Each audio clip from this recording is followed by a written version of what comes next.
سونا ہوتا ہے اگر یہ استعمال کا ہو، یعنی زیور اگر استعمال کا ہے تو اس کے اوپر زکوٰۃ نہیں ہوتی۔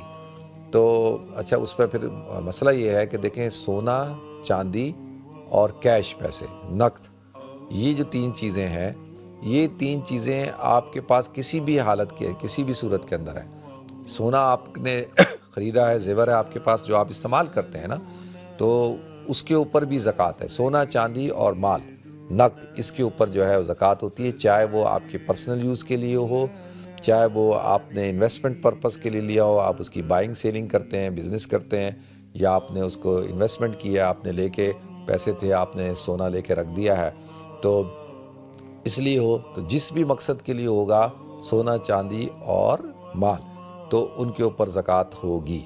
اچھا اب جو پرسنل چیزوں کے لیے جو چیزیں استعمال میں آتی ہیں، مثال کے طور پہ اگر گاڑی ہے تو گاڑی کے اوپر زکوٰۃ نہیں ہے۔ گاڑی کی اگر آپ کی 10,000 20,000 پاؤنڈ کی گاڑی ہے تو اس کے اوپر زکوٰۃ نہیں ہے۔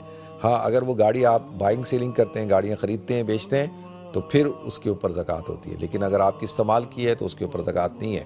اسی طریقے سے آپ کے استعمال کے گھر کا فرنیچر ہے، گھر کے برتن ہیں، اسی طریقے سے اور چیزیں ہیں، آپ کا گھر ہے، اس گھر کے اوپر بھی زکوٰۃ نہیں ہوتی۔ اسی طریقے سے دکان ہے تو دکان کے اوپر زکوٰۃ نہیں ہوتی، دکان کے اندر جو چیزیں ہوتی ہیں مال تجارت، ان کے اوپر زکوٰۃ ہوتی ہے، دکان کی مالیت پہ زکوٰۃ نہیں ہوتی۔ تو اللہ تعالی ہم سب کو عمل کرنے کی توفیق عطا فرمائے۔